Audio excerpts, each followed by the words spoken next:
Well, hello. Here's another episode of Crystallized Experience with Crystal. I'm actually in the middle of my day, kind of on a lunch break, and I just had a thought, and I wanted to make sure that I expressed it to you. My life has been filled with a lot of music. I'm an absolute, I adore music. And Mariah Carey was one of my favorite singers, is one of my favorite singers. And as this weekend has come to an end and all the different things that went on, I was in the shower and I heard Mariah Carey's I'm Feeling Emotions. Emotions deeper than I ever dreamed of. Then I even heard H Town's Emotions Make You Cry Sometimes. Emotions make you sad sometimes. Emotions make you glad sometimes. But most of all, they make you fall in love. Well, in this instance, falling in love is more or less falling in love with my children. This weekend has been extremely emotional. Um, I will speak about that and how emotions are so important to actually tap into and to actually really, really, really take your time and explore. Don't ever push them back. Don't ever push them down. Don't ever dismiss them as though they're nothing. Make sure that you are very particular about guarding your emotions, expressing your emotions, feeling your emotions. It's nothing wrong with feeling your feelings. If you're sad, be sad. If you're happy, be happy. If you're grieving, make sure you grieve properly. You grieve completely. Um, Emotions, anxiety, adoration, um,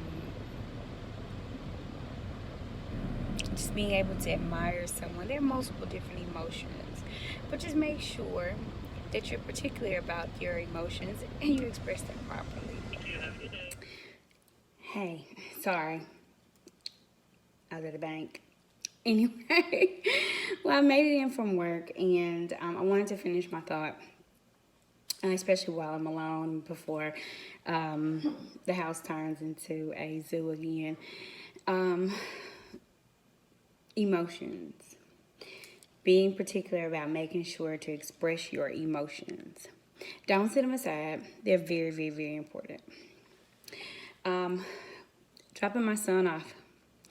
Well, actually, first part of this, what I meant by the first part of this move is he actually went down early. He didn't move into a dorm room. He moved into an apartment. So he can't move into his apartment until this Friday. So I'll go down this Friday and actually move him into his apartment. And so right now he's kind of hanging out with some friends because classes started today. Well, just watching him put his things in the car make me want to cry right now. Um, just watching him put his things in the car and drive off. Oh, I didn't tell y'all. I'm a crybaby. I cry about everything. Cry if it's good. I cry if it's bad. I cry if I don't know what to do. I'm a crier. Um, I cry if I think that I've hurt your feelings. I cry if somebody does something really nice for me. I'm just a crier. So when I worship, I cry. That's my expression of my emotions. It's tears, and so I've often had to explain to people that these are good tears. These are good tears. These are actually good tears. Um, he's a man. He's grown up, and now, mind you, I did not raise him by myself. Let me be very clear. He has a father, which we all do, but his father is very active in his life as well. And I would never take that from him. very, very active in his life. His grandparents are very active in his life. His aunts and uncles are very active in his life. And so, in both of their lives. And so, I I'm just speaking from where I stand and the experiences that I have had with him. But he's a man, and we raised him to be a man and to be an honorable man, an honest man. So as I watched him pull off, which I'll get to see a couple of those pictures in just a minute, but tears flowed. They flowed all day. We actually went and moved his girlfriend in on campus 30 minutes away that morning because he didn't want to leave without making sure she was taken care of. This is who he is. And so we went and moved her in, and then we came back and packed him up so that he could go for this week. And we will bring down the rest of his things at the end of the week. So that's what I meant by the beginning of this move, the first part of this move. I was actually speaking with my brother. I had not spoken about my brother or my other siblings because I have not gotten their permission to speak on them on recordings. But I did speak with my brother today, and so he did give me permission. So I have a brother, an older brother, but there's also a part of another vlog I will talk to you about. It's just called The Blended Family because I have other siblings as well as I have stepdaughters and grandchildren because I was married twice. And so we'll talk about that. But my older brother, I spoke with him today, and he expressed to me how proud he was because now he got what he wanted. Well, I didn't know that his desire was to have both of the children at HBCUs. And I never did. My brother is a diehard Grambling fan, and so I thought he wanted my son to go to Grambling. So I was not aware that when my son expressed to him that he wanted to go to engineering, to be an engineering school, that my brother's desire was for him to go to Southern. He had never mentioned this to me. And so when I spoke with him today, he expressed to me that, hey, I got what I wanted. And I was so amazed by how sometimes, even though it doesn't come the way we think it's supposed to come or in the timing that we think it's supposed to come, if it's something that we ask God for, he's going to do it. It just doesn't mean that it's going to happen the way that you want it. So I got to listen to my brother get his prayer answered later. We didn't know that my son had to go to another school for 2 years before he actually made his decision to go to the HBCU that my brother had actually desired him to go and actually, prayed about. And so it was really, really awesome to listen to that today and actually take that in and say, God, you're always on time. It may not come when we want you, but you're always on time. You never make any mistakes. So just remembering that God is good no matter what. Dropping my son off. Y'all, emotions. Sometimes you've got to sit in the emotions. So after my son pulled off, I put everybody out. I was like, hey, everybody gotta go. Jamil, you gotta get out of here. Everybody gotta go. Dog had to go in the garage. I needed some time to and I didn't cry anymore. I just needed to spend some time and reflect on his life because he was my saving grace. He and his sister and my sister. My family were there with my saving grace during a very low time period in my life when my mother passed, which we will get into grieving really soon. Really soon. I want to talk to you about grieving. I want to talk to you about relationships because sometimes when you grieve, you latch on to whatever is close to you. And whatever will offer you whatever it is you think you need at the time. So, all I can tell you is I put them out, and I spent the rest of the day with God. And I had a really good friend to give me a call who is a therapist. And we talked. She didn't even know. She didn't really know. She knew that he was leaving, but she didn't really know where I was mentally at that moment. She just kind of listened and tapped into it. And I just let her talk, which also helped me. So she didn't even know that just her speaking about what was going on with her just helped me kind of come on out of a dark place that I was in.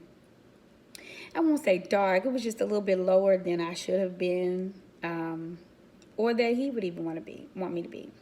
But I will tell you this: Life 360 saved my life because I watched him from the time he pulled out to the time he backed in to his apartment to drop things off. So I was very thankful for that. I couldn't breathe until I saw him pull in. And before he could even text me, I was texting him saying, "Hey, I see you backing in, buddy. Thank God. Thank God you made it safely." So he called me today. And he just went on and on and on. He told me all about all kinds of wonderful things. And I told him how important it was that he was okay, and that he called to let me know that he was okay, and that he likes it and he's enjoying it. Because even this emotion of listening to him was nostalgic, because it was almost like the days when he was little and he would talk about a toy he wanted or a video game he liked, or he would talk about the weather. He always said he wanted to be a meteorologist until he realized that he had to be a journalist first. He was like, mm-mm. But he would just get so excited. Telescopes and things like that. I can remember running outside at night to watch the NASA Space Center cross our house at the same time that my brother could stand outside and watch it cross his house. So it was really awesome to be able to do that.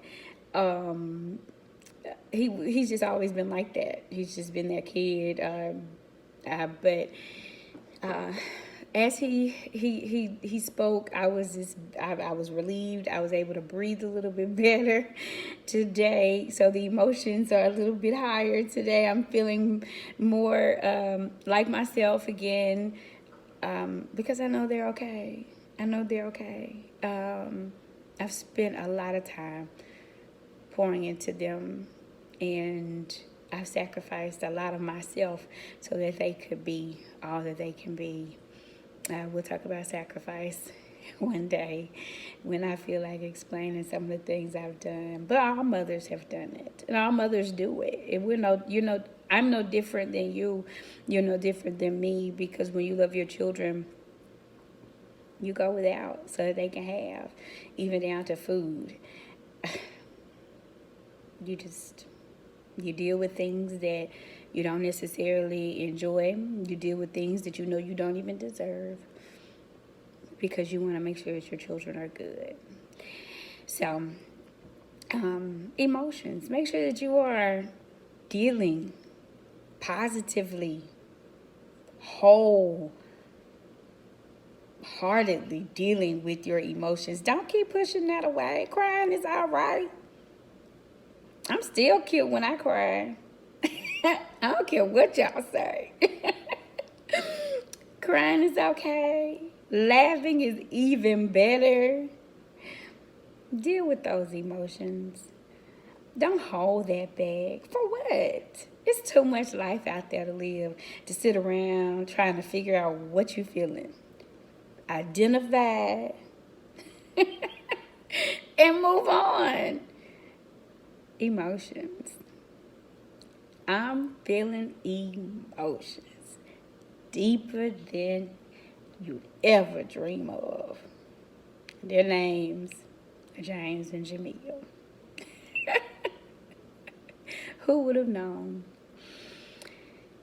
that when God gave me those two children, that they would save my life multiple times?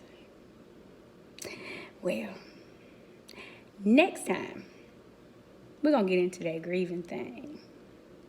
And also, I want to tell you, I am a gastric bypass patient. This is my, what year? This is my 10th year. It'll be my 10th year, I think. And yeah, we could get into that because weight, body image issues, there's all types of good stuff we can discuss. So leave me a comment. Let me know if there's anything you want to talk about, anything that I can bring up. But those are some of the things that we'll be speaking on here coming up in the next couple of weeks as the spirit moves. But hey, it's all right to feel your emotions. Thanks for listening. Y'all be blessed. Now here are a few pictures from that glorious day. It was tough, but we made it. Me and the crew. We hanging tight like we always do. Brothers and sisters, oh, poor baby. She knows she gonna miss my baby. She was worse than me. Go make mama proud, son. Thanks for listening.